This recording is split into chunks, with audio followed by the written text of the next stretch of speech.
मैं रोया हूँ लिटरली, हाथ जोड़े हैं मैंने बिग बॉस के सामने। मेरे को नंगा होने के लिए भी बोलते हैं ना, उस टाइम पे मैं वो भी हो जाता, बस मुझे अपनी मम्मी की शक्ल देखनी थी। बिग बॉस का ना फॉर्मेट चेंज हो चुका है। पहले हम लोगों को ऑर्गेनिक रिश्ते देखने के लिए मिलते थे, जैसे सिद्धार्थ शुक्ला भाई, शहनाज गिल, दो पति पत्नी डाले, ईशा और अभिषेक डाले, फिर ईशा और समर्थ का एंगल आया, मुनावर और मनारा का एक एंगल दिखाया गया था स्टार्टिंग में, फिर मुनावर और नाजिला वाला एक एंगल चला, फिर मुनावर और आयशा वाला एक एंगल चला। पर्सनल लाइफ की धज्जियां उड़ रही हैं।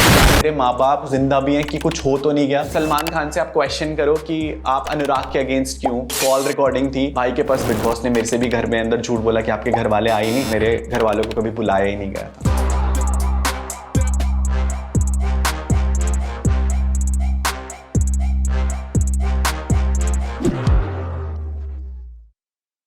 Hello and welcome to LOL podcast. और आज हमारे साथ है UK07 यार ये अनुराग बाबू भैया, यार कितने सारे नाम। ये बड़ा प्यारा लाडला बच्चा है, बाबू भैया, यूके राइडर, अनुराग और भी ब्रो से ना। अरे बाप रे। लेकिन अभी बहुत सारी बातें करनी है। सबसे पहले बिग बॉस शो से इतना प्यार क्यों है? ये आपने गलत क्वेश्चन पूछ लिया। बोलो बिग बॉस शो से इतनी नफरत क्यों है निकलने के बाद? हमने जब से आप निकले हो देखा, जगह जगह इतना प्यार दे रहे हो आप बिग बॉस को, कभी लाल आंखों से, कभी भरी आंखों से, कभी बिखरे बाल। क्या अनुराग, मतलब ऐसा धोखा, मतलब ऐसा क्यों? बिग बॉस ने जो प्यार मेरे को शो के अंदर दिया है, वही मैं उन्हें शो के बाहर आकर के दे रहा हूँ एक्चुअली। आज अनुराग मैं बोल रही हूँ पॉडकास्ट में, ऐसे नहीं कि हम गए बिग बॉस में, हम तो कभी कभी वन ऑफ जाते हैं, लेकिन आप पहले हो जो इतना दुखी होके निकले हो। पता कुछ लोग दुखी होके निकले, वो बोले नहीं। You are the first person जो आके बोल रहा है, बात कर रहा है कि भाई मेरे को ये गलत लगा, जो कि सही है, बिकॉज रियलिटी शो है, आपको भी हक है बोलने का। मैं बिग बॉस में जब गया था तो मैं यही सोच करके गया था कि ये रियलिटी शो है ना, आपको एक अपनी रियल पर्सनालिटी दिखानी है।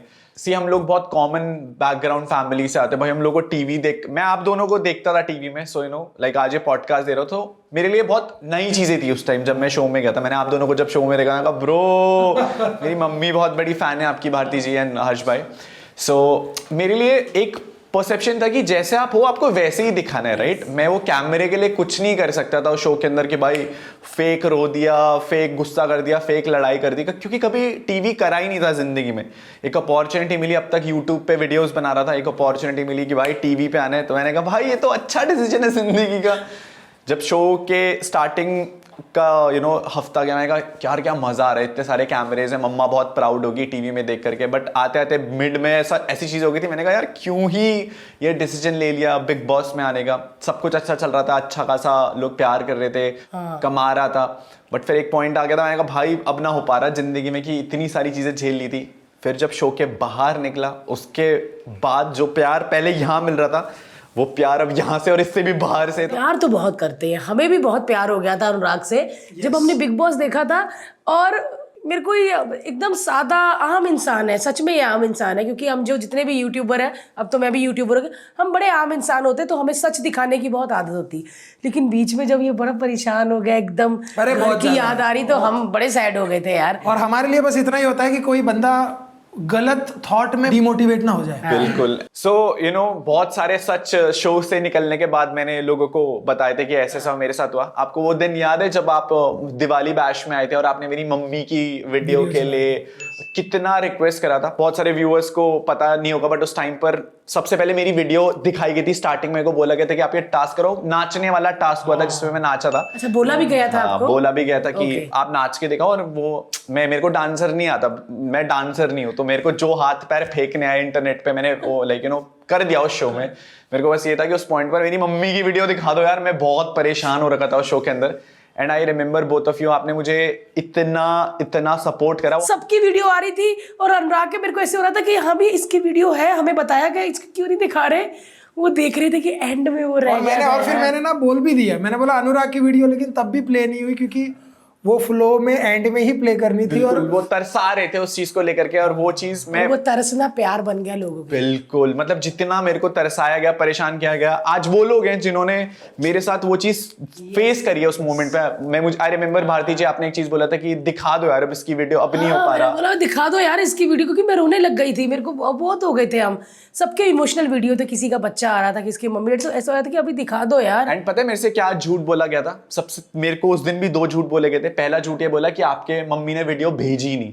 जब सलमान सर अंदर आए थे ना, सलमान सर ने पहला मेरे को बोला अंदर आते ही कि भाई आपकी वीडियो नहीं आई है और आपके घर वालों ने वीडियो भेजी नहीं, तो सोचो मेरे लिए कितना सोचो यार, बंदा- मुश्किल था उस पॉइंट पर ये सुनना कि मेरे मम्मी ने क्यों नहीं वीडियो भेजी। उससे उस पॉइंट तक मुझे ये नहीं पता था कि मेरे घर वाले शो पर भी नहीं आए। ये बात की बात है जब मेरे को बाद में बताया गया कि आपके घर वाले शो पर नहीं आए, बट उस पॉइंट पर मेरे से ये झूठ बोला गया कि आपकी मम्मी ने आपके लिए वीडियो भेजी ही नहीं। पहला झूठ ये। फिर इतना जब कुछ रिक्वेस्ट कर रहा था मैं उन लोगों से कि मेरी वीडियो दिखा दो, मेरी मम्मी की वीडियो दिखा दो, उसके बाद दूसरा झूठ जो उन्होंने बोला वो ये था कि आपकी वीडियो भेजी बट करप्ट हो गई। यू रिमेंबर आपने मेरे को एक चीज बोली थी उस पॉइंट पर कि अनुराग शो वाले ये बोल रहे हैं कि आपकी जो वीडियो आई है वो करप्ट हो गई है। जब ये कह रहे थे कि अरे अनुराग की चला तो उन्होंने कहा क्योंकि मैं करप्ट हो गई। मैंने आंखों में देखा और मेरे को लगा कि चला दो यार, मैं कहा दे देना वीडियो, चला ना, सबकी तो चला रहा है, उसकी भी चला दे।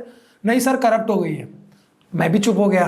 बहुत दुख लग रहा था उस पॉइंट पर। मैं बस सिंक इन होता जा रहा था उस बेंच पे बैठ करके कि यार प्लीज कुछ भी करके बस मेरे को नंगा होने के लिए भी बोलते ना उस टाइम पे, मैं वो भी हो जाता। बस मुझे अपनी मम्मी की शक्ल देखनी थी उस पॉइंट पर। आप इतना अपनी फैमिली के लिए तरस जाते हैं। हम लोग तरसते सब लोग हैं बट वो तरसाते स्पेसिफिक लोगों के लिए। आपको याद है विक्की और अंकिता की मम्मी को बुलाया था उस शो पर? हाँ विक्की, हाँ विक्की मैंने देखा वो बाहर आकर के उनकी मम्मी आई थी दोनों की। तो हमें घर में किसी को बताया नहीं गया था कि ऐसा कुछ है। एंड एक्टिविटी जोन में उनकी मम्मियों की आवाज आ रही थी, तो मैं बस बाहर बैठ करके सुन रहा था। ये सोच रहा था कि यार अब ये बोलेंगे कि अनुराग अब आप भी कन्फेशन रूम में और अब आप भी अपनी मम्मी से बात कर सकते हो। मैं शायद ये दिखाया नहीं गया शो में, बट मैं इतना हाथ जोड़ करके रिक्वेस्ट करता रहा उन लोगों से कि बिग बॉस बस एक बारी मेरे को ये बता दो कि मेरे घर वाले ठीक है, मेरी मम्मी से बात करा दो। मैं रोया हूँ, लिटरली हाथ जोड़े हैं मैंने बिग बॉस के सामने कि बिग बॉस प्लीज एक बारी मेरी बस घर वालों से बात करा दो, क्योंकि मैं बहुत स्ट्रेस्ड आउट हो गया था। एंड जब वो हाफ इन्फॉर्मेशन वाला सीन हुआ था, आपको याद होगा कि बिग बॉस ने बोला कि आपके घर वालों को शो पर बुलाया था बट आपके घर वाले शो पर आए ही नहीं।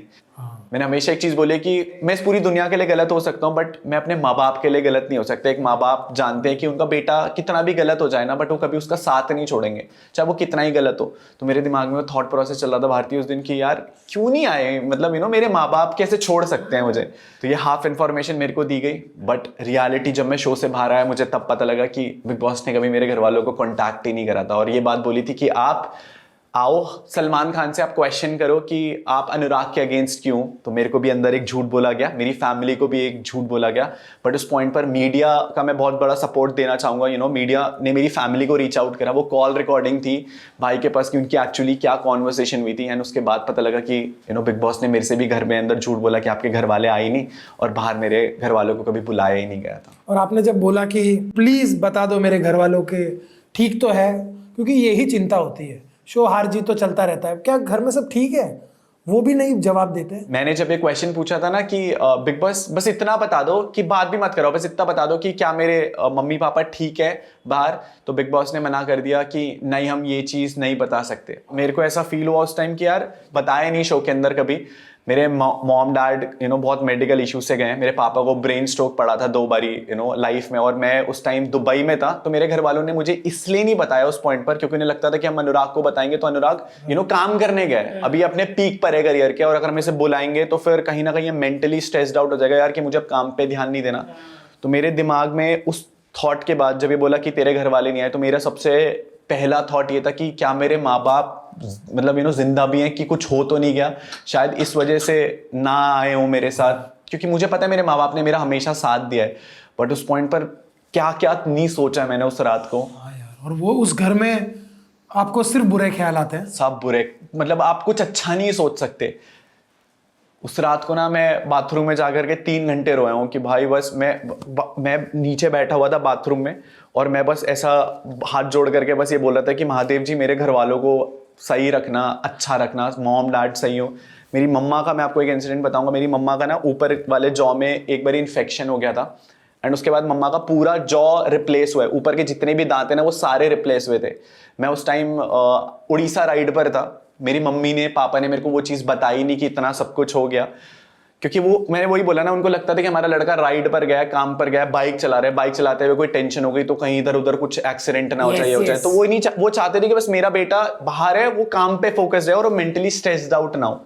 तो जब बिग बॉस ने बोला ना कि आपके घर वाले मना कर दिया इस शो में आने से, मैंने क्या क्या नहीं सोचा है कि मेरी मम्मी कैसी होंगी, पापा कैसे होंगे, मेरा भाई कैसे होंगे। एक कंटेस्टेंट ने मेरे पास आकर के ये चीज़ बोली कि जो दिवाली वाला वीडियो था ना उसमें तेरा भाई नहीं दिखाया गया, तो क्या पता तेरे भाई के साथ कुछ ना हो गया हो, ये कोई ऐसा बोलेगी। कैसे बोल सकता है यार? बहुत कुछ हुआ है जो वो सुनने सही कहा यार, वो सुनने के बाद अभी मेरे भी ऐसे रोंगटे खड़े हो गए कि यार मैं ये सुन लेता अपने परिवार के बारे में, तो दीवार क्या कर ले आदमी, मतलब। उसके बाद जब ये चीजें हो रही थी मेरे साथ, तो उसके नेक्स्ट दिन ये स्टेटमेंट मैंने बोली थी। तब मैंने कोई घमंड में ये स्टेटमेंट नहीं बोली थी कि भाड़ में गया बिग बॉस, भाड़ में गया शो। जब ये चीजें हो गई तो मैंने अगले दिन ये स्टेटमेंट बोली थी। मैंने कहा भाड़ में गया शो, भाड़ में गया प्लेटफॉर्म, मेरे लिए मेरे खुद मैं इंपॉर्टेंट हूँ, मेरे माँ बाप इंपॉर्टेंट है, मेरे लोग इंपॉर्टेंट है, एंड मैं शो को छोड़ करके जा रहा हूँ। और उसका नैरेटिव ये सेट कर दिया गया कि मैंने वो चीज घमंड में बोली थी।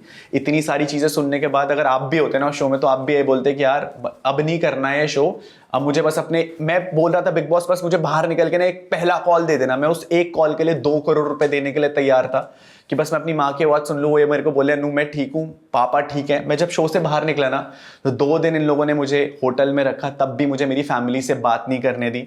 नॉर्मली एक दिन में इंटरव्यूज हो जाते हैं, बट 2 दिन तक मैं उस होटल में अकेले बैठा रहा। मुझे कुछ नहीं पता था कि बाहर वाली दुनिया में क्या हो रहा है, क्या चल रहा है। मेरे इंटरव्यूज भी लेट कराए गए, और 2 दिन तक मैं तब शो से बाहर निकलने के बाद भी भारती जी, हर्ष भाई, मैं बस उन्हें यही रिक्वेस्ट करता था कि प्लीज एक बारी मेरे को बस इतना बता दो कि मेरे घर वाले ठीक हैं। उन्होंने मना कर दिया कि हम लोग ये प्रोटोकॉल के खिलाफ हम लोग नहीं बता सकते।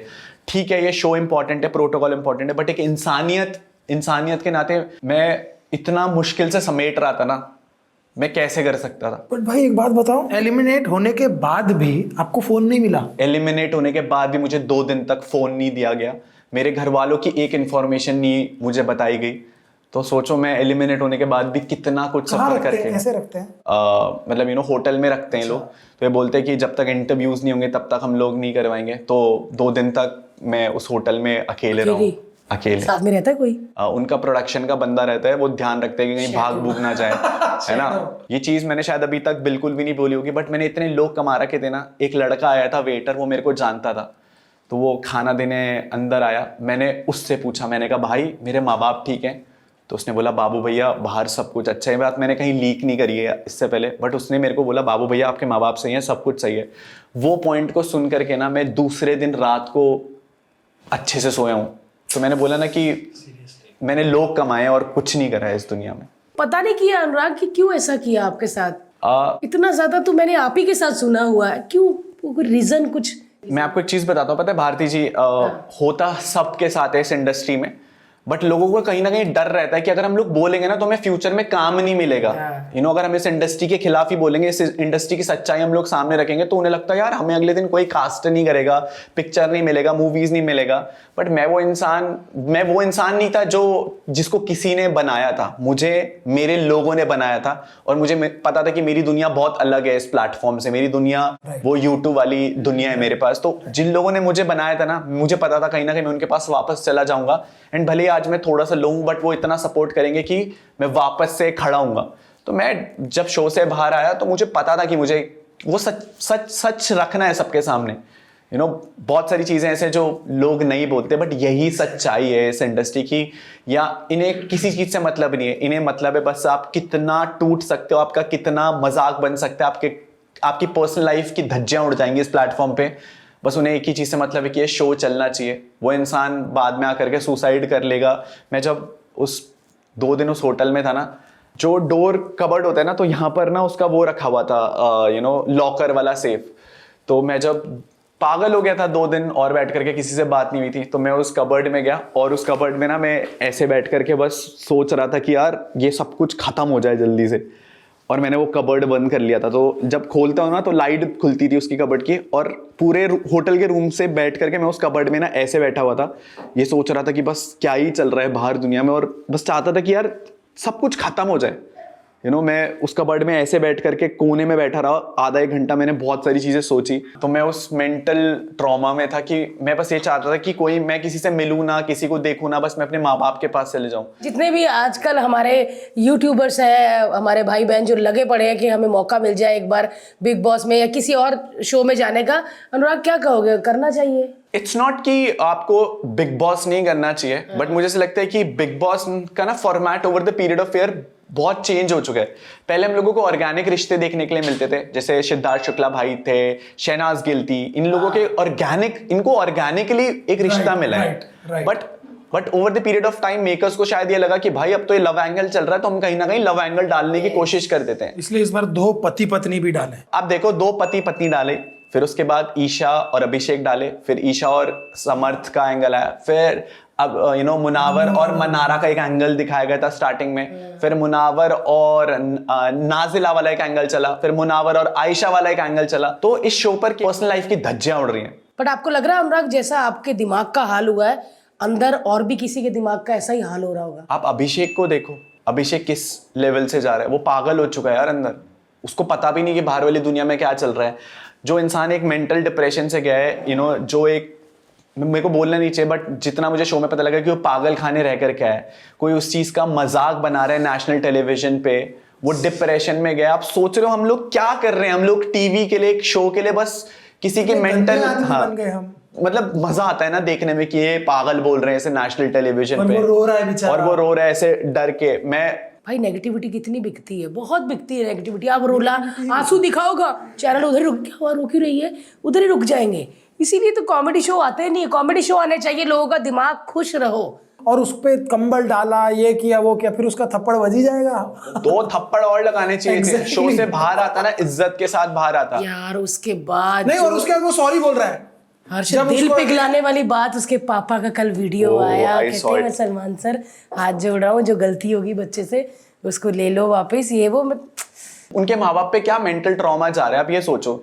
ईशा की जो एक लाइफ, जो उसने चीजें कर दी नेशनल टेलीविजन पे, मैं उसकी वीडियो देख रहा था उसके पापा की, वो बोल रहे हैं कि हमारी बेटी को बस वापस भेज दो, क्योंकि अब वो बच्चे हैं, उन्होंने नेशनल टेलीविजन पे किस कर दिया, समर्थ ने हाथ डाल दिया उसके गलत जगह, इधर उधर, वो वीडियोस में देखा इंटरनेट पे, उन्हें लग रहा है कि ये सब कुछ मजाक है। बट एक माँ बाप को जो एक शर्म, सर झुका करके जब बाहर चलना पड़ता है ना, जब सोसाइटी बोलती है कि आपकी बेटी क्या कर रही है नेशनल टेलीविजन पे, आपके बेटे ने क्या कर दिया, समर्थ उसकी गर्दन पे जा करके कभी किस कर देता है, कभी कुछ कर देता है, वो बहुत वल्गर दिखता है। समर्थ को पता है कि कैमरे लगे हुए हैं? देखो मैं आपको एक चीज बताता हूँ कि वहां पर लोग दिखने के लिए ये चीजें कर रहे हैं कि भाई कुछ ना कुछ तो करते हैं, बट कहीं ना कहीं हम शो वाली जिंदगी के लिए ना अपनी असल लाइफ भूल गए। शो 1-1.5 महीने बाद खत्म हो जाएगा, बट उसके बाद आपकी एक रेपुटेशन का क्या। आज मैं अगर आपके साथ बैठ रहा हूं तो मुझे पता है इन लोगों की एक रेपुटेशन है मार्केट में। आपने मेरे को पॉडकास्ट में बोला, आपको पता है कहीं ना कहीं इसकी एक वैल्यू है। रियल लाइफ में हम कभी ऐसे लोगों से कनेक्ट ही नहीं होना चाहेंगे जो केवल दिखने के लिए ये सारी चीजें कर रहे। और मैं गलती यहां पर समर्थ की नहीं बोलूंगा। ईशा एक लड़की है, एक लड़की को खुद की मर्यादा पता होती है कि उसे कहां तक इस लड़के को अलाउ करना है। अग्रीड। वो चीज हम लोगों ने अपने माँ बाप में देखी कि एक रिस्पेक्ट लेवल रहता है। आज तक आपने हम उस बैकग्राउंड से आते हैं जहां पर हमारी मम्मी ने ना आज तक हमारे पापा के सामने एक ऊंची आवाज में कोई बात नहीं करी होगी। पापा ने कितनी चीजें बोल दी होंगी, बट मम्मी ने हमेशा वो इस चीज की मर्यादा रखी है। तो हमेशा ही एक लड़का ही गलत नहीं होता, एक लड़की को भी एक मर्यादा रखनी पड़ती है। क्योंकि अगर लड़की मना कर दे ना तो कोई ऐसा लड़का नहीं जो दोबारा कोशिश कर ले। आंख उठा के नहीं देख सकता। और ठीक है आप कपल हो, बट आपको नेशनल टेलीविजन पे पता होना चाहिए कि आपके माँ बाप ये चीजें देख रहे हैं। मेरी बहन अगर ऐसी चीज कर रही होती ना तो मैं उसे मॉरल वैल्यूज नहीं देता कभी कि बहन तू नेशनल टेलीविजन में जाके ये सारी चीजें कर। आपका बॉयफ्रेंड है, मेरी है छोटी बहन भव्या, अपनी सगी बहन नहीं है बट अपनी बहन से बढ़कर है। आज तक उसकी एक हिम्मत नहीं हुई कि वो फोन कॉल में मेरे सामने किसी लड़के से बात कर ले, क्योंकि उसे पता है कि क्या मर्यादा है। पता नहीं कौन सी ऑडियंस को ये अच्छा लगता है, बट ये जो किस करना ये सब ऑडियंस भी इंजॉय नहीं करती। अगर ऑडियंस इंजॉय करती तो ओटीटी में किस करने के बाद आकांक्षा को एलिमिनेट नहीं करती ऑडियंस। बिल्कुल। और आप ये चीज देखिए कि बिग बॉस एक फैमिली शो था। मैं अपने माँ बाप के साथ बैठ करके वो सारी चीजें देख ही नहीं सकता हूँ। ये शो इस लेवल तक गिर चुका है जहां पर फर्क ही नहीं पड़ रहा है कि ऑडियंस, माँ बाप, बच्चे देखते हैं इस प्लेटफॉर्म को। बिग बॉस को एक बहुत बड़ी ऑडियंस थी जो अब तक फॉलो करते हुए आ रही थी, जहां पर माँ बाप ये शो अपने बच्चों के साथ देखते थे। क्या आज की डेट पे कोई भी माँ बाप अपने बच्चों के साथ ये शो देख सकता है? बिल्कुल नहीं। Right. It's not about only about relationship. आप ये चीज भी देखिए कि कहीं ना कहीं ये शो एक ऐसा मैसेज भेज रहा है मार्केट में कि भाई तुम एक लड़के हो मुनावर जैसे और तुमने 3-4 लड़कियां रखी हुई हैं रिलेशनशिप में, तो तुम एक स्टड कहला रहे हो। जब ईशा के साथ ये सीन हुआ था ना तो एक सोसाइटी ने उसे एक कैरेक्टरलेस करके एक इमेज घोषित कर दी थी कि भाई तेरे 2 बॉयफ्रेंड थे। जबकि ईशा ने कभी नहीं बोला कि उसके 2 बॉयफ्रेंड थे। उसने हमेशा एक्सेप्टेंस दी है कि अभिषेक मेरा एक्स बॉयफ्रेंड है। और समर्थ के साथ भले ही उसने एक्सेप्ट नहीं करा क्योंकि वो डर गई थी, बट उसने कभी झूठ नहीं बोला उसके बावजूद। तो हम उस पॉइंट पर है सोसाइटी में जहां पर जब लड़की ये चीज करती है ना तो हम उसे कैरेक्टरलेस घोषित कर देते हैं। और मुनावर जैसा लड़का जो एक पॉइंट पर कभी नाजिला के साथ वो 2 महीने झूठ बोल करके आया कि ये मेरी गर्लफ्रेंड है बाहर, उस लड़की की रेपुटेशन का क्या? उसके माँ बाप भी तो ये शो देख रहे हैं, वो बेचारी तो शो में भी नहीं आई, फिर भी उसका नाम बदनाम हो गया। मेरा वही प्रॉब्लम है कि जो तुम्हारा शो साइन नहीं किया तो उसका क्या लेना देना बेचारी का यार। उसके बाद जब आयशा उस घर में आई थी ना, तो 2 दिन तक बहुत सारे सीक्रेट है जो कभी दिखाई नहीं गए, आपके पॉडकास्ट में चीजें बता रहा हूँ।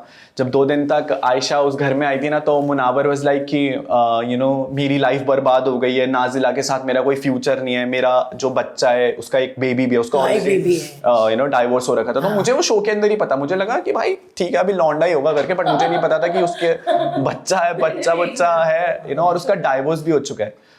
ऑलरेडी आप इतना सब कुछ झेल चुके हो जिंदगी में, आपका डाइवोर्स हो चुका है, उसके बाद आप एक नाजिला की उम्र भी शायद ज्यादा नहीं है, 20-21 साल की वो लड़की है, बच्ची है, उसको पता ही नहीं कि क्या हो रहा है उसके साथ जिंदगी में। आपने उसके इमोशंस के साथ खेला। फिर आयशा जब आई ना, तो 2 दिन तक वो यही गाना गाता रहा कि भाई नेशनल टेलीविजन पे कि मेरी लाइफ बर्बाद हो जाएगी, नाजिला के साथ मैं वापस जाना चाहता हूँ, मैं ये शो छोड़ करके जाना चाहता हूँ। फिर तीसरे दिन आप आयशा के साथ बैठ करके तोता उड़ मैना उड़ खेल रहे थे उसी छज्जे के नीचे जहां पर आप 2 दिन पहले नाजिला के लिए रो रहे थे। तो आयशा की फीलिंग्स के साथ इतना लंबा 14 दिन का वो टाइम गैप था जहां पर मुनावर ने बोला आयशा को कि भाई मैं तेरे से निगाह करना चाहता हूँ, शादी करना चाहता हूँ, मैं तेरे साथ फ्यूचर देखता हूँ अपना और मैं तेरे पे इन्वेस्ट करना चाहता हूँ। मेरे सामने की बातें हुई, आप कोई भी कंटेस्टेंट आएगा ना पूछ लेना। उसके बाद जब सलमान सर का जो फीडबैक आया, उसके बाद मुनावर फिर से बोल देता है नेशनल टेलीविजन पे कि भाई मुझे तेरे लिए फीलिंग्स नहीं है, मुझे फिर से नाजिला के पास जाना है। सो आप समझ रहे हैं, अगर ये शो ये चीज दिखा रहा है कि एक लड़का एक लड़की के इमोशंस के साथ खेल रहा है, आज वो बोलता है मुझे तेरे से शादी करना है, एक लड़की के लिए बहुत इंपॉर्टेंट, एक बहुत बड़ी बात होती है शादी बहुत बड़ी। वो सब कुछ अपने माँ बाप को छोड़ करके अपना पूरी एक पास्ट लाइफ छोड़ करके सब कुछ इन्वेस्ट कर देती है उस इंसान पे। आज भारती जी आपको हर्ष की इसलिए रिस्पेक्ट है क्योंकि ये मर्द आपकी इज्जत करता है, बहुत, उसे वो शादी का शब्द पता है, उसका वो शादी का मतलब पता है, उसे उस शादी वर्ड का रिस्पेक्ट पता है। बट आज की डेट में मेरे को बताओ इस शो के बाद लोगों को क्या इन्फ्लुएंस आ रहा है कि भाई तुम लड़कियों के इमोशंस के साथ खेल रहे हो और तुम उन लड़कियों के साथ इमोशंस में खेल करके स्टड बन जाते हो। लड़कियां सुसाइड क्यों करती हैं? बहुत ऐसे पॉइंट है जो शायद अपफ्रंट आकर के किसी ने नहीं बोले होंगे, बट आधी लड़कियों ने तो बताई भी नहीं है चीजें। मैं आयशा के लिए हैट्स ऑफ बोलना चाहूंगा। मैंने उसे बोला, मैंने कहा ब्रो तेरे में बहुत गट्स है, तू इतना सब कुछ झेल करके तू नेशनल टेलीविजन पे अगर ये चीज कर रही है, बोल रही है, तू दिखा रही है, तू एक एग्जाम्पल सेट कर रही है अगली लड़कियों के लिए कि ऐसे लड़कों के साथ उनका पर्दाफाश कर रही है नेशनल टेलीविजन पे। एंड मैं मानता हूं आयशा के कहीं ना कहीं एक अपॉर्चुनिटी थी कि भाई देखो अपॉर्चुनिटी सबको चाहिए जिंदगी में। एक आयशा ने मेरे साथ एक कॉन्वर्सेशन करी थी जिसमें उसने बताया था कि यार मैं अपने घर में अकेली लड़कियों कमाने वाली, उसका भाई शायद नेवी में कोई जॉब करता है, तो मुझे उस चीज़ के बारे में ज़्यादा आइडिया नहीं था, बट उसने बताया था कि मैं अपने पापा को एक कार दिलाना चाहती हूँ, मेरे घर में मेरे घर वालों के पास कार नहीं है, जो भी सब कुछ घर में है वो EMI का है। तो वो कहीं ना कहीं वो एक अपॉर्चुनिटी लेकर के आई थी कि यार मैं वो लड़की बनूंगी, मैं अपने घर का बेटा बनूंगी जो अपने घर के लिए वो कमा करके दूंगी। उसको नहीं पता था कि मुनावर जैसे लड़का उसके कैरेक्टर की धज्जियां उड़ा देगा। आज की डेट में आप मेरे को बताओ, आयशा का तो मजाक बन चुका है नेशनल टेलीविजन पे। उसकी जो फीलिंग जिस स्टेट से वो गई है ना, मैंने उसे अपने हाथों में उठा करके मेडिकल रूम में पहुंचाया। हाँ भाई, वो सच्ची बेहोश होती है मतलब हो जाती है बहुत। वो कितना बेहोश हुई थी? वो हुई थी 3-4 बारी बेहोश हुई थी। ऐसा ठक करके गिरती है ना आदमी की, मतलब 2-3 बारी सर फूटने से बचा है गमले के पास वो बेहोश हो जाती है। कभी आप सोचो उसका सर सुर फूट जाए। हाँ। उस लड़की ने जितनी हिम्मत दिखा करके वापस इस प्लेटफॉर्म पे आई है ना, मतलब उसके लिए बहुत इज्जत है, रिस्पेक्ट है उस लड़की के लिए कि इतना सब कुछ झेलने के बाद उसने अपनी बात रखी उस प्लेटफॉर्म पे। और आज भी मैंने शो से निकलने के बाद ये चीज़ बोल दी थी कि मैंने कहा आज मुनावर बोल रहा है कि मुझे तेरे लिए फीलिंग्स नहीं है, मुझे नाजिला के लिए फीलिंग है। फिर उसके साथ बैठ करके तोता उड़ मैना उड़ खेल रहा होगा, और आज भी वो वही कर रहा है, क्योंकि मुनावर को पता है कि अगर मैं आयशा को दबा करके नहीं रखूंगा तो वो मेरी कुछ ऐसी, बोली थी आयशा ने बातें कि तेरी कुछ ऐसी बातें जो अगर मैं इस नेशनल टेलीविजन बोलूंगी तो तेरे कैरेक्टर की धज्जियां उड़ जाएंगी। ऑलरेडी धज्जियां उड़ चुकी हैं, इससे ज्यादा बातें क्या ही बोलेगी। आप इतना बोल दो ना कि तेरी ऐसी बातें हैं, तो लोगों को पता चल गई वो ऐसी बातें। भाई आप जब अंदर थे, एक चीज देखकर मुझे बड़ा वो लगता था, जब भी आपको डांस करने बोलते थे आप एक भोले इंसान की तरह डांस कर लेते थे और उसको फिर जोकर का टैग देकर मीम्स बनते थे। बिल्कुल। इनिशियली 1-2 बार मैं भी हंस पड़े, हाँ ठीक है, फिर देखा कि वो एक रेज की तरह आने लग गए, और फिर आपकी ब्रो सेना ने कुछ ऐसा काम किया जो आज तक हमने कभी नहीं देखा था। हाँ, अमेजिंग काम। प्लीज बताइए। जब हम शो कर रहे थे तो ये वीडियो वाले दिन, यू रिमेम्बर जब फर्स्ट ये जोकर वाला मीम उसी दिन से ट्रेंड हुआ था जब आप दोनों शो में अंदर आए थे। हाँ। ये उस वाली वीडियो का पहला क्लिप था। क्योंकि ये पहले नाच चुके थे। मैं डांसर नहीं हूँ यार, बट मैं अपनी माँ का चेहरा देखने के लिए ना मैंने नेशनल टेलीविजन पे अपने हाथ पैर फेंकने शुरू कर दिया। मैंने कहा यार बस मैं वो कंपटीशन जीत जाऊं और मेरी को मेरी मम्मी की वीडियो देखने के लिए मिल जाएगी। और आप दोनों उसका लाइव प्रूफ हो क्योंकि आप वहां पर थे। ये साइड ऑफ द स्टोरी कभी दिखाया ही नहीं गया नेशनल टेलीविजन पे, राइट, कि उस टाइम हम लोग क्या फील कर रहे थे। सो उस पॉइंट पर मैं तो बस हाथ पैर फेंक करके अपनी मम्मी की वीडियो के लिए एक झलक के लिए बस तरस रहा था कि प्लीज, मैंने हाथ पैर भी जोड़ लिए थे। मेरे को, मैं बोलता ना, अगर मेरे को वो चड्डी में आने के लिए भी बोलते ना, मैं वो भी कर देता क्योंकि मुझे उस टाइम मम्मी को देखना था। बट लोगों को ये साइड ऑफ द स्टोरी कभी पता ही नहीं थी कि मैं वो क्यों कर रहे थे। एग्जैक्टली मेरे को इतना तरसा दिया गया था जब वो मीम उसी पोस्ट से वायरल हुआ था। तो लोगों ने बाहर बिना ये साइड ऑफ द स्टोरी जाने एक मीम रेट शुरू कर दिया कि भाई ये जोकर है, इसको ये फनी है बहुत। मुझे ये चीज उस टाइम नहीं पता लगी। जब मैं बाहर आया ना तो मैं एकदम शॉक हो गया था कि ये चीजें हो चुकी हैं, क्या हुई है मेरे साथ चीजें अंदर, एंड क्या नैरेटिव बाहर दिखाया गया। और आपको पता है सबसे पहला जो पोस्ट वायरल हुआ था वो पोस्ट जियो सिनेमा या शो के एंड से कोई जोकर वाला ये रील वहां शो के पेज से वायरल हुआ था। प्रोमो डालते हैं ना, प्रोमो से वायरल हुआ था। जब सब लोगों ने मुझे जोकर घोषित कर दिया था कि भाई ये तो बहुत फनी है, ये अपना मजाक बनाने वहां पर गया है। मैंने जो चीजें सही है ना वो शायद अब शो से निकल के बाहर आई हैं, बट उस टाइम मैं अपनी ब्रोसेना का बहुत मैं उनके पैर धोके भी पीऊंगा ना तो भी मैं उनका कर्ज नहीं अदा कर सकता। क्योंकि पता है लाइक आपको पता होगा जब एक सेलिब्रिटी का फैंडम होता है ना तो वो फैंस शायद तब तक ही रहते हैं उस सेलिब्रिटी के साथ जब तक उसका अच्छा पीरियड चल रहा हो। yes. जब तक आप फेमस हो, जब तक आपको इज्जत मिल रही है, तब तक आप लोग आपके साथ खड़े रहेंगे। बट असली फैंस वो लोग होते हैं जो आपके अच्छे टाइम में तो आपके साथ खड़े रहते हैं, आपके बुरे टाइम में भी आपके साथ खड़े रहते हैं। पूरा इंटरनेट जोकर मीम से वायरल हो चुका था। सब लोग मुझे जोकर जोकर घोषित कर रहे थे। मेरी टीम का एक बंदा है दुष्यंत, उसने मेरे को बताया था कि उस टाइम पर ब्रो सेना ने क्या करा पता है आपको? ब्रो सेना ने ये चीज एक्सेप्ट कर ली कि हाँ अगर हमारे बाबू भैया जोकर है, मेरी एक फाउंडेशन है UK07 फाउंडेशन, जिसमें मैं अपनी यूट्यूब अर्निंग का 40% डोनेट करता हूँ। वाओ। हम लोगों ने उस UK07 फाउंडेशन से लोगों को एम्प्लॉयमेंट दिया है। बहुत सारी ऐसी स्टोरीज मिल जाएंगी, मैं फ्लेक्स नहीं करना चाहता, बट एक स्टोरी मैं शेयर कर देता हूँ। एक आंटी आई थी हमारे पास, उन्होंने मुझे एक लेटर लिख करके मेरे घर के लेटर बॉक्स में डाल दिया था। उन्होंने मेरे को कहा था कि अनुराग मुझे 25,000 रुपये एक डोनेट कर दो, क्योंकि मुझे ना एक फूड ट्रक लेना है। और उनके हस्बैंड नहीं थे घर में और उनके 2 बच्चे थे जिन्हें कॉलेज ज्वाइन करना था, बट उनके पास इतने पैसे नहीं थे कि वो अपनी बच्चों की फीस भर सके। सो वो लेटर उन्होंने मेरे को डाला, 3 पेज का वो लेटर था। मैंने रात को आकर के वो लेटर पढ़ा कि मैं देखता हूँ, मैंने कहा क्या है। हमारी UK07 फाउंडेशन के बारे में ऑलरेडी लोगों को पता था, बट जब वो लेटर आया ना तो हमने पूरी तहकीकात करी कि यार ये ये केस सच है कि नहीं है, क्योंकि बहुत सारे लोग फेक केसेस भी बताते थे। मैं उनके घर गया अगले दिन, मैंने उनके घर की कंडीशन देखी। वो तीन लोग ना एक ही रूम में रहते थे। एक ही रूम में मम्मा नीचे सोती थी, भाई और बहन ऊपर सोते थे बेड पर, और बहुत छोटा सा रूम था। उसी में उनका एक किचन था और एक टॉयलेट। इतना मैं आपको बता भी नहीं सकता हूँ, इतना टॉयलेट होगा जिसमें केवल टॉयलेट सीट थी। तो मैं उनके घर गया, मैंने देखा यार कि मतलब बहुत बुरी कंडीशन से ये लोग जा रहे हैं। और वो आंटी क्या करती थी, वो आंटी ना स्कूटी में राजमा चावल बना करके लेकर के आती थी, एंड वो स्कूटी में राजमा चावल बेचती थी। अब सोचो स्कूटी में कितने लोगों का राजमा चावल आता था। तो उन्होंने आई मेरे पास और हमारी बात हुई। हम जब उनके घर गए तो वो ना हाथ जोड़ करके बस उन्होंने बोला कि अनुराग बेटा मैं अकेली वुमेन हूँ इस घर की, और उनके रिश्तेदारों ने भी उनकी हेल्प आउट करना छोड़ दिया था, कोई नहीं खड़ा था उस पॉइंट पर। हमारी UK07 फाउंडेशन से जो भी प्रॉफिट आते हैं, हमारा मैं आपको बताता हूँ कुछ ऑलमोस्ट साल का बजट रहता है 40-50 लाख रुपए का, उससे हम लोगों की हेल्प आउट करते हैं। सो उन्होंने मेरे को बोला कुछ 25-30 हज़ार रुपये दे दो, मैं EMI भर दूंगी, बाकी बाद के टाइम में मैं आपको सारे पैसे लौटा दूंगी। जब मैं उस फूड ट्रक से क्या करूंगी, मैं उन्हें 25-30 हज़ार एक फूड ट्रक खरीदने के लिए चाहिए थे। तो उस फूड ट्रक से वो ज़्यादा राजमा चावल बनाती और वो लोगों को बेचती और फिर उससे वो मेरे पैसे लौटा देती। भगवान जी ने, महादेव जी ने इतना तो दिया कि अपने लिए कर लेता हूँ इतना कि अपने सपने पूरे कर लेता हूँ। हमने पता है एक सरप्राइज प्लान करा, हमने वो पूरा फूड ट्रक खरीदा, नया फूड ट्रक पूरा खरीद दिया था, और आंटी को बताया नहीं कि हम आपको एक नया फूड ट्रक देने वाले हैं। हमने उन्हें शोरूम में बुलाया, हमने वहां पर उस फूड ट्रक की डिलीवरी कराई फ्री ऑफ कॉस्ट, उनसे 1 रुपए भी नहीं लिया, एंड वो फूड ट्रक हमने उन्हें गिफ्ट कर दिया। पता है जब मैं उन्हें वो फूड ट्रक गिफ्ट कर रहा था ना, तो उन्होंने मेरे सर पे हाथ रखा, उन्होंने कहा अनुराग काश मेरा तेरा जैसा एक और बेटा होता। वो शब्द मेरे लिए इतने महत्वपूर्ण थे ना कि मैं अपनी माँ के लिए नहीं, मैं किसी और की माँ के लिए कर रहा था। उस माँ के लिए कितना प्राउड मोमेंट होगा वो कि उसको एक होप मिल गई थी जिंदगी में, जहां पर उन आंटी ने मुझे एक चीज कही थी अनुराग कि मैंने ना एक पॉइंट पर ये भी सोचा है कि मैं फिनाइल खा करके अपनी जिंदगी दे देती हूँ, क्योंकि मैं अपने बच्चों को नहीं पाल पा रही हूँ। समझ रहे हो कितना मुश्किल था। एंड डिसीजन यही होता है, मौत। हाँ, बोलती है मैं अपने बच्चों को भूखा तड़पते हुए नहीं देख सकती। और देखो बात सिर्फ 25,000 की, बात 25,000 हमारे लिए क्या है भाई?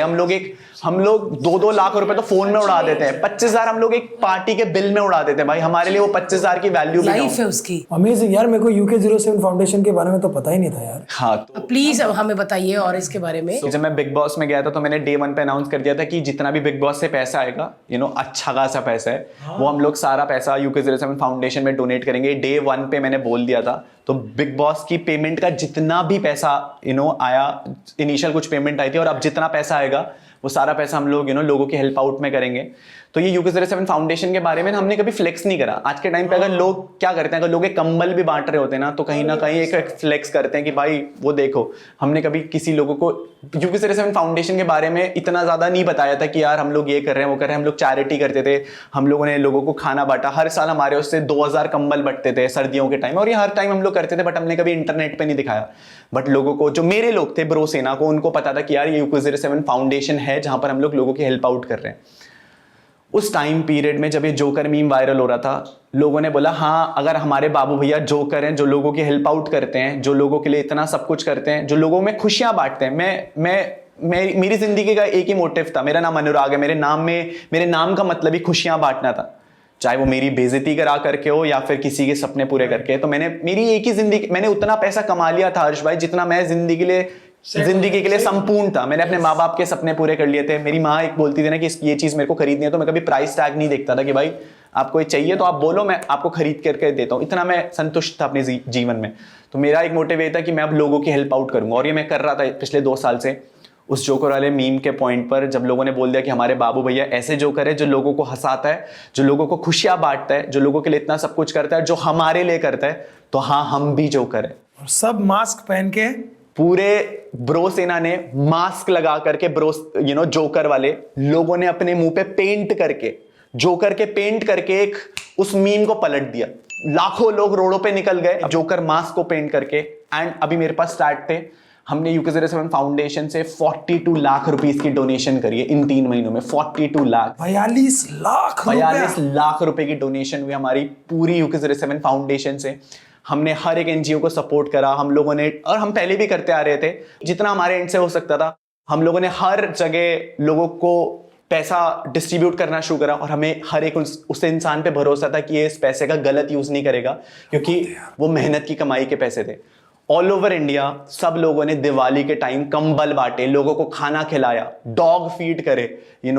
एक लड़की की शादी होनी थी, जब मैं बिग बॉस से पहले घर जा रहा था, तो मैंने एक लड़की को प्रॉमिस करा था, बहुत गरीब घर की लड़की थी, तो मैंने उसे प्रॉमिस करा था। मैंने कहा बहन, मुझे नहीं पता था उस टाइम बिग बॉस के बारे में, तो मैंने उसे प्रॉमिस करा था कि जब तेरी शादी होगी ना, तो उस पूरी शादी का खर्चा मैं उठाऊंगा। और ऑलरेडी वो प्रॉमिस मेड था, बट बिग बॉस के टाइम उसकी शादी होनी थी, तो मुझे पता ही नहीं लगा कि ये सब कुछ हो रहा था। मुझे बिग बॉस के आने के बाद पता लगा कि जब उस लड़की की शादी हो रही थी ना, तो जो उसका हस्बैंड और वाइफ था ना, उन्होंने वो जोकर वाले मास्क पहन करके वो चीज एक्नॉलेज करी कि हम बाबू भैया के साथ हैं। गरीबों में जाकर के, स्लम्स में जाकर के हमारी ब्रो सेना ने वो जोकर के मास्क पहन करके डोनेट करा कि हाँ, अगर हमारे बाबू भैया जोकर है, तो हाँ, हम भी ऐसे जोकर हैं जो लोगों की हेल्प आउट करना चाहते हैं। आज के टाइम में सब लोग पैसा कमा लेते हैं, बट कोई दूसरों पे खर्च करने से पहले ना 100 रुपए भी सोचता है। हमारी ब्रो सेना ने, चलो हमारे एंड से तो जितना पैसा गया, बट हमारी ब्रो सेना ने अपने एंड से स्कूल में पढ़ने वाले बच्चे 100 रुपए डोनेट कर रहे हैं, पार्ले जी खिला रहे हैं, जो स्ट्रीट डॉग्स से उन्हें पार्ले जी बांट रहे थे। एक स्कूल में पढ़ने वाले बच्चे के लिए 100 रुपए की वैल्यू आपको पता है कितनी होती है? 100%। बड़े जो कॉलेज में पढ़ने वाले बच्चे थे, जो घर से पढ़ाई के लिए आ रखे थे, उन्होंने कंबल बांटने शुरू करे, उन्होंने लोगों को फीड कर, जो रास्ते में जो लोग रहते थे, उन्हें रात को खाना देना शुरू करा। कुछ ऐसे लोग थे जिन्हें खाने नहीं मिलता था पूरे दिन भर में, बट वो राजमा चावल लेकर के जाते थे। जिन फूड ट्रक वाली आंटी की बात मैं कर रहा था, उन्होंने फ्री में खाना बांटना शुरू करा कॉलेज के बच्चों को। एक बोर्ड लगाया कि हाँ, मैं भी एक जोकर हूं। तो हमने हमने उस, लोग क्या करते हैं, लोग आपको बस डिग्रेड करने की कोशिश करते हैं। लोग एक मीम वायरल कर देते हैं, बट उस मीम को हम लोगों ने एक नेशनल एजेंडा बना दिया था कि हाँ, मैं भी वो जोकर हूं। अगर एक जोकर लोगों को खुशियां बांट सकता है, एक जोकर लोगों को हंसा सकता है, एक जोकर लोगों में वो एक इंस्पिरेशन दे सकता है, तो हाँ हम सब जो करें, और वो मीम एक इंस्पिरेशन स्टोरी में चेंज हो गया। अनुराग की ये साइड तो पता ही नहीं थी कभी यार। पता ही नहीं थी, क्योंकि हम टू बी वेरी फ्रैंक, हमने बिग बॉस से पहले मैंने 2020 में आपको देखा था, बाबू भैया, तब मुझे पता भी नहीं था UK 07, और मुझे बस बिकॉज मेरे को ये बड़ा अच्छा लगता है, मैं कहा यार ये लड़का सही है। पहला वाला तो आपके पापा वाला जो वीडियो था वायरल वो भारती बहुत कमाल का वीडियो था। उस वीडियो में भाई पीछे बैठे हुए हैं और पापा बाइक चला रहे हैं और पापा ने फुल स्पीड चला दी थी। हाँ, वो वीडियो बहुत वायरल हुआ था, और उस पे वो मीम भी बना था, बाप बाप होता है। कि क्या हुआ क्या था? पापा के साथ एक राइड पर गया था, तो पापा ने मैंने पहले पापा को बोला कि KTM पे बैठो। अब KTM की सीट जो होती है ना, वो आपकी गर्लफ्रेंड के लिए बनी होती है, क्योंकि सामने वाला बंदा ऐसे चलाता है और उसकी बंदी उसे पकड़ के नीचे ऐसे एकदम हक करके बैठती है। वाह, थैंक यू भाई बताने के तभी हमने ली लिए। नहीं। जिनकी गर्लफ्रेंड हो वो KTM ही लो। सो मैं पापा को लेकर के गया, लॉकडाउन की बात थी, मैंने कहा चलो पापा बहुत लेट हो रही है, आपकी बाइक पे जाएंगे। पैशन थी मेरे पापा के पास उसने, मैंने कहा बहुत लेट आएंगे, मैंने कहा KTM में चलो फटफट लेकर के आ जाऊंगा। तो मैं पहले पापा को अपने पीछे बिठा करके लेकर गया, मैंने कहा आज मैं आपको स्पीड चेक कराता हूँ, जल्दी जाना है जल्दी आना है, क्योंकि पुलिस वाले डंडे मार रहे हैं कि अगर लेट हो गए तो पुलिस वाले बजाएंगे हम दोनों को और फोटो लगाएंगे अखबार में।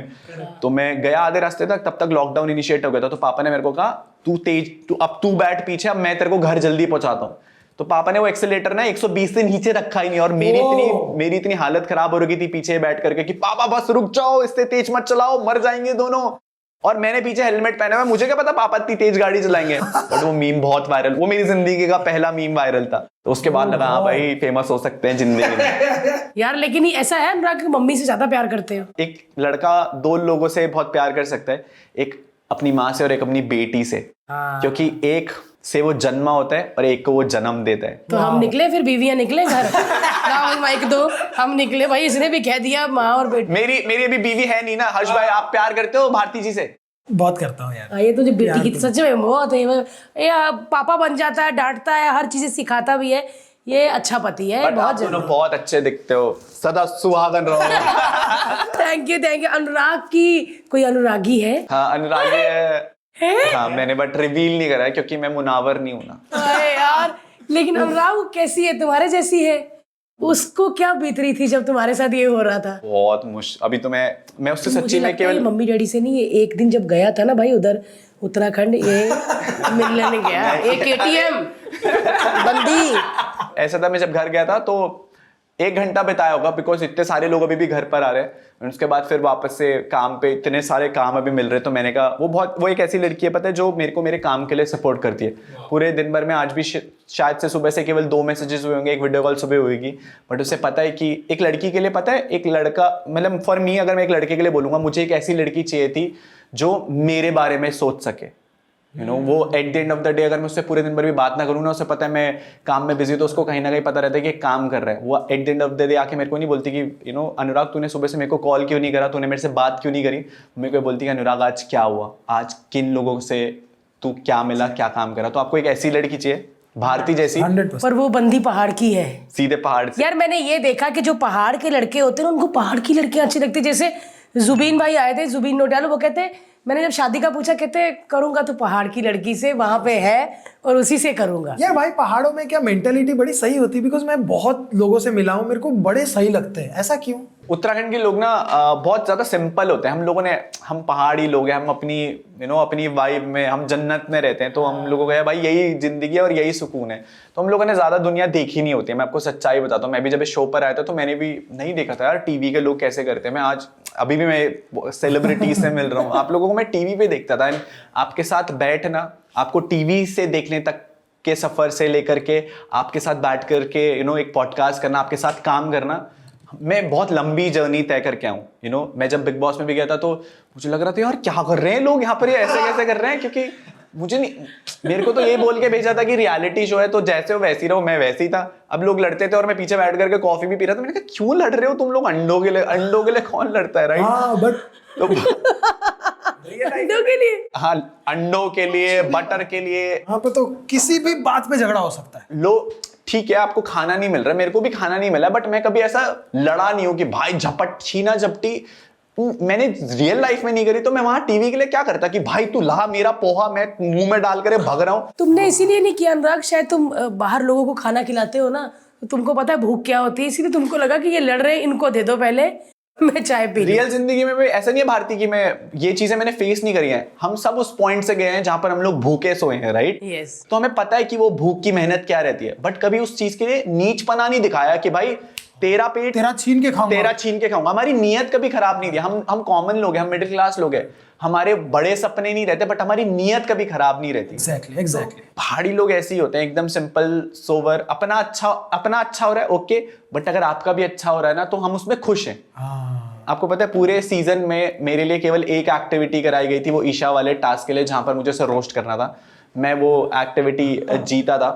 मेरे को वो पूरे सीजन में एक ही एक्टिविटी मिली, बट फिर भी मैं पूरे सीजन ना बाकी लोगों के लिए तालियां बजाता था कि मैंने कहा चलो तुम्हें दिख रहे हो, तुम हमारे लिए कर रहे हैं। मेरी केवल एक शिकायत थी कि भाई बस मुझे भी दिखा देते, मुझे भी एक अपॉर्चुनिटी दे देते अपने आप को दिखाने की। आज मुझे अपॉर्चुनिटी मिल रही है तो मैं अपने आप को एक्सप्रेस कर रहा हूँ, राइट? यस, बिल्कुल। आधा घंटा हो चुका होगा, इस आधे घंटे में आप मेरे बारे में जितना जानते हो, अगर ये सारी चीजें वहां दिखाई जाती, एक अपॉर्चुनिटी मिलती मेरे को, तो मैं डेफिनेटली दिखता वो लोगों को साइड। आज इस 3 महीने के अनुराग में कोई डिफरेंस नहीं है। वो स्टोरीज अभी भी इंटरनेट पे जो मैं जी करके आ चुका हूं, वो पॉडकास्ट अभी भी इंटरनेट पे जो मैं जिया है। कोई भी चीज, आप तो मेरे लिए सबसे बड़े एक भगवान की तरह उस घर में आए थे, वो वीडियो वाली टास्क के लिए, नहीं तो वो भी मैं प्रूव नहीं कर पाता। पर हम लकी निकले ना, मम्मी के वीडियो मिल गई, बड़ी शांति मिली हमें कि यस हम आए दिवाली पे खुशियां देके गए। मेरे को बड़ी बार लगता था कि मैं बोल दूं क्या, फिर मेरे को लगा नहीं यार, ये क्योंकि ये बेसिकली क्या होता है ना, मैं आपको बताता हूँ। जितना मैंने सुना है, जितना मैंने पढ़ा है, बिग बॉस एक फॉर्मेटेड शो है जो कि एक बिग ब्रदर नाम के शो से इंडिया में आया है। एंडमॉल जो कंपनी है वो ये फॉर्मेट को ओन करती है। एंडमॉल ओनर है, कलर्स ओनर नहीं है, कलर्स उसको चलाता है। ओके। तो इसके लिए कुछ रूल्स उन्होंने फॉलो किए हैं, जहां पे हमारा बंदा या बंदी को हम बाहर की बात नहीं बताएंगे अनलेस की फैमिली में इमरजेंसी है। तो अगर आपकी इमरजेंसी है ना तो आपको तुरंत बाहर निकाल के वो आपको भेज देंगे, बट अगर इमरजेंसी नहीं है और आप पैरानॉइड हो रहे हो तो वो उनके लिए खुराक है। ओह, आप सबसे ज्यादा तड़प रहे थे, आपका वीडियो कब दिखाया? सबसे लास्ट। यस, अगर आप नॉर्मल बैठे रहते तो शायद दूसरे नंबर पे दिखा देते। आप बोलोगे मेरे को सांप से डर लगता है, आपको खतरों की खिलाड़ी में सांप आएगा। For them everything is you are content. उनके लिए तुम एक पीस ऑफ कंटेंट हो, जो रोएगा, जो हंसेगा, जो गुस्सा करेगा तो मुझे पैसा मिलेगा। बट क्या हम लोग इस लेवल पे गिर चुके हैं कि हम लोग एक इंसान के इमोशंस के साथ, एक आइडियोलॉजी की एक ऐसी डिबेट है कि वो दुनिया ऐसी है। पता है भाई, मैं कई बार सोचता हूँ, मैं क्या यार मैं किसको गलत बोलूं, जनता देख रही है यार। पर जनता ने कितना प्यार किया है ना बाहर आके। Correct. मैं तो ये, मेरे को स्टोरी नहीं पता कि लोगों ने अपने मुंह रंग लिए यार, जोकर बन ये गए। बहुत बड़ी बात है। कोई नहीं कर सकता। जब बेइज्जती हो रही होती है ना तो सब हटते हैं आपके साइड से, लेकिन लोगों को पता था कहीं ना कहीं हमारा बंदा सही है, हमारा बंदा करेक्ट पाथ पर है। वो तब भी साथ खड़े थे जब मेरा मीम बन रहा था, और आज जब पीठ पर लोग थपथपा के जा रहे हैं ना, जब मुझे आज की डेट में मुझे लोग बोलते हैं कि भाई, सेलिब्रिटीज का कॉल आते हैं बहुत बड़े बड़े कि भाई तू अच्छे से खेला, तेरी जर्नी बहुत अच्छी थी, तूने सब चीज़ को टैकल करा। बट जब मैं इन सब चीज़ों से गुजर रहा था ना, तो केवल मेरी ब्रोसेना और मेरे परिवार के लोग खड़े थे। वो उन लोगों ने मेरा साथ दिया है, तो वो हाँ मेरे सगे लोग हैं, मैं बोल सकता हूँ डंकी की। वैसे आपके भाई बहन कितने हैं? मेरा एक छोटा भाई है कलमिंग, तेरा भाई माइक पे बहुत अच्छा, he is like one of the finest rapper. वो रैपर नहीं, गैंगस्टर है ब्रो। मिले थे आप पार्किंग में, वीडियो आया था, वो आपका भाई है? मेरा छोटा भाई है। मतलब कलमिंग क्या गाने अगर आपने सुन लिए ना, आप उस इंसान से इतनी मोहब्बत करने लगोगे। वो इंसान मोहब्बत है, कलमिंग मोहब्बत है लोगों को। ये नाम कितना नया है, कलमिंग। क्या इसका मतलब क्या है इस चीज का? मेरी मम्मा का नाम है कला, तो मैं आपको दिखा देता हूँ। ये आपको टाटू दिख रहा है? कला? मेरी मम्मा का नाम है कला, तो कला का मतलब होता है आर्ट। सो कलम का मतलब ये होता है कलम, जो कला बोलना चाहती है वो उसका बेटा लिख रहा है, तो दैट्स व्हाई मेरे भाई का नाम कलम है, कि वो जो मेरी माँ से सीख कर के आया वो कलम में डिनोट कर रहा है सब कुछ। तो बहुत सारे लोगों को कलमिंग के नाम का हिस्ट्री नहीं पता। तो ये भी बिग बॉस में पूछते पूछते हम रह जाते थे, वो कान में बोलते आप दूसरी बात करो, ये क्योंकि हम चाहते थे भाई बात करें तुम पे, बाल पे। ये क्या है? ये it's the goat. So basically goat क्या होता है कि गोट एक ऐसी पर्सनालिटी होती है ना जो ग्रेटेस्ट ऑफ ऑल टाइम में रहती है, जो कभी भी झुकती नहीं है किसी के सामने। सो ये गोट का डाडू 2 साल पहले कराया था। एक पापा ने मेरे को एक चीज़ बोली थी कि जिंदगी में जब गलत नहीं होगा ना तो झुकियो मत। सारे लोग मुझे बिग बॉस में लाइक बकरा बकरा करके बुलाते रहे, but this is actually the goat. ये गोट किसी के सामने झुका नहीं बिग बॉस के अंदर, चाहे वो सलमान सर थे या बिग बॉस थे। मुझे पता था कि मैं कहीं ना कहीं चीजें सही कर रहा हूँ, but this is the GOAT, greatest of all time. लेकिन भाई ये बहुत दुखा होगा। हाँ ये बहुत दुखता है ये। हाँ ये एक ऐसा एरिया, ऐसा तो नहीं हुआ कि सींग बने फिर तुमने कहा कि नहीं भाई मेरा रहने दो अभी? दर्द बहुत झेले जिंदगी में। तो कितना टाइम लगा इसको करने में 1 घंटा लगा था, बट बहुत पेनफुल है। आपकी दिमाग की नसें ऑलमोस्ट फट जाती है। ये वाले एरिया में टाटू कराना, मेरी पूरी बॉडी में टाटू एक्चुअली, बट मेरे भी है टैटू, इसलिए मेरे को पता है कि भाई वो दर्द ना हालत खराब करने वाला। ये वाला एरिया बहुत मुश्किल है टाटू करवाने के लिए, तो कोई भी टाटू कराने चाहे। देखो हाथों पे कितने, हाँ ऐसे लग रहा है कि जस्ट मैं अभी टी शर्ट रंग के आया हूँ अपनी। हाँ यार सबसे अच्छे टैटूज ये वाले होते हैं। ये वाले टैटूज आप देख रहे हो, ये टैटूज, ये वाइकिंग के क्या है tattoos भाई हैं। ये सब ये एक्चुअली क्या रहता था, मैं ट्रैवल ब्लॉगर हूँ, तो मैं अलग अलग स्टेट में ट्रैवल करता था, तो यही आइडियोलॉजी वाइकिंग्स में होती थी। वाइकिंग्स एक ऐसी कम्युनिटी थी पुराने जमाने में, बंजारे, हाँ, जो ट्रैवल करते थे और वो एक नई जगह जाकर के एक नया हुड को रिप्रेजेंट करते थे। बहुत पुराने सदी की बात कर रहा हूं, तो उसमें जब एक ट्राइब दूसरे ट्राइब से मिलता था, जैसे हम आज मिल रहे हैं, एक क्रिएटर दूसरे क्रिएटर से मिल रहा है, तो हर एक ट्राइब का एक सिंबल हुआ करता था। So this is what it represent. Wow, so it means कि फॉर एग्जांपल अगर आपके पास इतने हैं तो आप इतने ट्राइब से कनेक्टेड हो। इतने ट्राइब से कनेक्टेड हो आज, मतलब आइडिया कॉन्सेप्ट वो है, it's all about meeting new people, नया ट्राइब। क्या बात है राइडर, अब क्या करोगे, कहाँ जाओगे और क्या करोगे? Because I am sure audience को अब देखना है कि भाई क्योंकि क्या अभी करने वाले हैं। आप धूम 3 वाले ऋतिक रोशन हो गए, अभी मुझे नहीं लगता कि बाइक पे निकल भी पाओगे क्योंकि लोग आपको जफियां पपियां कर करके लाल कर देंगे। अभी क्या सीन है भारती जी? मतलब मैं आपको बता दूं, जब मैं शो से पहले अंदर गया था तो लोग प्यार करते थे, पहचानते थे लोग, बट अभी लोग जानते हैं। बिग बॉस एक ऐसा प्लेटफॉर्म है, मैं तारीफ भी करता हूं इस प्लेटफॉर्म की। बिग बॉस एक ऐसा प्लेटफॉर्म है जो आपको उस जनता तक पहुंचाता है जो आपको एक्चुअली में जानना चाहती है। यस, भले ही वो जनता मुझे बिग बॉस के अंदर नहीं जान पाई, बट आज वो जनता मुझे बिग बॉस के बाहर जानती है, वही जनता। Yes yes. तो बिग बॉस ने एक ऐसी, मेरी जनता थी पहले से, बट उसने मुझे 140 करोड़ लोगों के सामने एक्सपोज कर दिया कि भाई हाँ ये बंदा रियल है। आज की डेट में मैं अपने वीडियोस के कमेंट सेक्शन पढ़ता हूँ, सब लोग यही बोलते हैं कि हाँ अनुराग तू बहुत एक रियल कंटेस्टेंट था, तूने कैमरे के लिए कुछ नहीं करा। और यही रियलिटी थी। मैंने कभी कैमरे के लिए ना मैं रोया हूँ ना मैं हंसा हूँ। हाँ मैंने कैमरे के लिए अपनी बेइज्जती जरूर कराई है क्योंकि मेरे लिए वो इमोशनल पॉइंट था, बट जो जहां पर बेइज्जती थी नहीं, वो बेइज्जती नहीं थी, वो तो भोलापन था। आपको अपनी माँ के वीडियो के लिए कोई भी बच्चा अपनी माँ के वीडियो जिसको दिखाया नहीं जा रहा, कोई भी कुछ कर लेता। आप कह रहे हो कि मैं नंगा होकर भी नाच लेता, ये भी कर लेता, ये भी। भाई वो टाइम ही ऐसा था कि सबके वीडियो हो रहे थे, मेरा हो नहीं रहा, एंड करप्ट हो गया, वो चीजें थी। But I am really glad कि मैं उन लोगों से मिल पाया हूँ जिन लोगों ने कहीं ना कहीं उस दिन वो चीजें सही है मेरे साथ देखा है कि what I was going through. नहीं तो ये सच्चाई कभी लोगों के सामने आती भी नहीं। मैं इतनी बड़े इंडस्ट्री के खिलाफ बोल रहा था कि ये चीजें हुई हैं, कोई विश्वास भी नहीं करता। मैं अगर एक आम इंसान होता ना तो दब जाता। नहीं यार, मैंने देखा ना, जब भी मेरे को तभी लग गया था, मैंने बोला यार ये गलत एपिसोड में देखा तो मुझे लगा इसको ना प्यार होगा किसी से अंदर। मेरे को क्या पता वो अपनी ही चोटी बना रहे हैं। किसी से प्यार नहीं हुआ? नहीं, मैं जाते क्लेश, मतलब प्यार तो था मेरे को ऑलरेडी बाहर, जिससे था उससे था। तो मुनारा भी आपका बड़ा करती थी ना सपोर्ट? मुनारा नहीं। चलो यार सीजन खत्म, मेरे लिए मुनारा ही है क्योंकि ये बड़ा मस्त है यार जब आपने करा था क्रेजी। बट आपके प्लान बताओ क्या है आगे? शोज, वेब सीरीज, या फिर बाइक पे बंदी को लेके KTM? क्या विचार है? बट सुनो, ये सब प्लान्स तो लग रहे हैं, बट आपके साथ एक बाइक राइड पक्का। अरे वाह, व्हीली मारते हुए जाएंगे, बट एक बाइक राइड पक्का। कौन सी वाली? वो जो एक ऊपर होता है, बस फिर पीठ घस गई बहन की, फिर बहन अपनी पीठ छिलवाएगी। नहीं, बट एक बाइक राइड पक्का उत्तराखंड। लेकिन उत्तराखंड करनी है मुझे। डन आप आओ, मस्त आएंगे उत्तराखंड। हमने बड़े लोगों से वादा किया। वो आपको धूम-3 वाली बाइक पता है ना, हायाबूसा, उस पे घूमेंगे। ओफ, आपके पास कितनी बाइक है? 11 बाइक्स और 5 गाड़ियां। और गर्लफ्रेंड एक ही ना? ऐसे तो 13 गर्लफ्रेंड। कौन सी बाइक? इसका कुछ हो गया। मेरे को बाइक का बहुत शौक है, लेकिन ये लेने नहीं। जो भी मेरा एक सपना था कि मेरे को ना अपना वो ड्रीम गैराज बनाना है। सो मैंने KTM से शुरू करा था। उसके बाद आपने जो भी सुपर बाइक किसी भी पिक्चर में देखी होगी ना, मेन सेगमेंट की सुपर बाइक्स हमारे पास है। We have KTM, we have BMW, Hayabusa, ZX10R, Kawasaki, Ducati, Panigale V4S। एक बाइक मुझे सजेस्ट करो ना, कौन सी मुझे बाइक लेनी चाहिए? आप हायाबूसा एक ऐसी बाइक है, हाँ बहुत मजा आता है। आप आओगे ना हर्ष भाई, हम लोग एक राइड पर चलेंगे मस्त। एक बाइक हम बाहर दीजिए। कैसे चलानी वो? ऐसे करके आगे गो डाउन होना पड़ता है एकदम, बहुत स्पीड में तेरा पेट भी कम चलाना हो गया ना भारती, अब तो चला पाएगी। हैं? हाँ, पेट वाले नहीं चला सकते। तो मेरे को वैसे चटाई में डाल के घसीट लो, मैं हाथ ऐसे ही रखूंगी। लेकिन देखेंगे यार। और मेरे को बड़ा अच्छा लगा, मुझे लगा था कि ये लड़का अकेला रहने वाला, मैं नहीं कटवाऊंगा बाल, अपना वोट ये तो लड़का प्यार वाला है यार, गर्लफ्रेंड भी है। तो शादी का कब इरादा है? इस साल डेफिनेटली। ये है 2024।